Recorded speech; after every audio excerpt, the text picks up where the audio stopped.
Hello guys, welcome to Samaikalaam Vaanga. So இன்னைக்கு நம்ம பார்க்க போற ரெசிபி என்னன்னா கார பொரி. இது பொரி வச்சிட்டு ரொம்ப ஒரு சிம்பிளான டிஷ் ஆனா ஒரு டேஸ்டியான ஸ்நாக்ஸ். So பார்க்கலாம் வாங்க. So first ஒரு panல 50 ml coconut oil and 50 ml cooking oil எடுத்துட்டு அதுல கொஞ்சம் கடுகு போட்டுக்கணும்.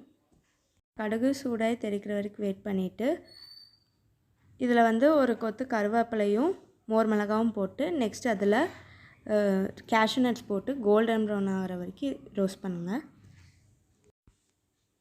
ஸோ இதை நல்லா ரோஸ்ட் பண்ணிக்கோங்க. cashews வந்து ஹீட் பண்ணுறப்ப கொஞ்சம் லோ ஃப்ளேம்லேயே வச்சுக்கோங்க, ஏன்னா அது வந்து ப்ரௌன் ஆகிடும். இது கூடயே ஒரு 10 to 15 நம்பர்ஸ் கார்லிக்கை வந்து இடித்து போட்டுக்கோங்க.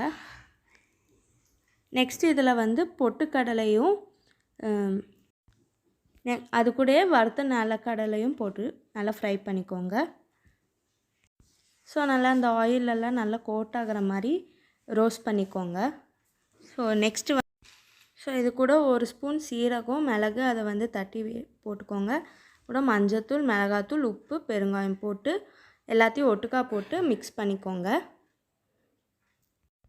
ஸோ இன்னொரு டைம் அதில் வந்து என்னென்னா சீரகம் ஒரு ஸ்பூன் மிளகு ஒரு ஸ்பூன் மஞ்சத்தூள் மிளகாத்தூள் மஞ்சத்தூள் உப்பு கொஞ்சம் பெருங்காயம் எல்லாத்தையும் போட்டு ஒட்டுக்கா வதக்கிக்கோங்க. ஸோ நெக்ஸ்ட்டு வந்து இதில் 4 படி பொரி எடுத்து போட்டிருக்கோம். ஸோ இதுக்கான அளவு தான் அந்த மசாலா கணக்கெல்லாம். ஸோ உங்களுடைய அளவுக்கு ஏற்ற மாதிரி உங்களோட மசாலா இதுவும் குறைச்சிக்கோங்க. ஸோ இது வந்து அந்த மசாலா எல்லாமே பொரி கூட நல்லா கலந்துக்கோங்க.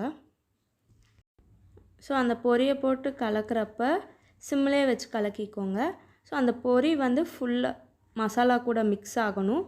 அதுக்கப்புறம் ஒரு லைட் மைல்டு ஹீட் ஆகிற வரைக்கும் கலக்கினா போதும்.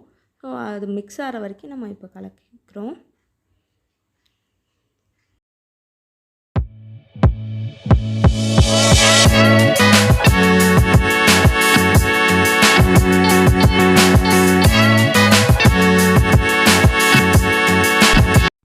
ஸோ இது மாதிரி நல்லா எல்லாம் மிக்ஸ் பண்ணோடனே சூடு ஆறுனதுக்கப்புறம் ஒரு ஏர்டைட் கண்டெய்னரில் போட்டு 1 month வரைக்கும் ஸ்டோர் பண்ணி வச்சுக்கலாம்.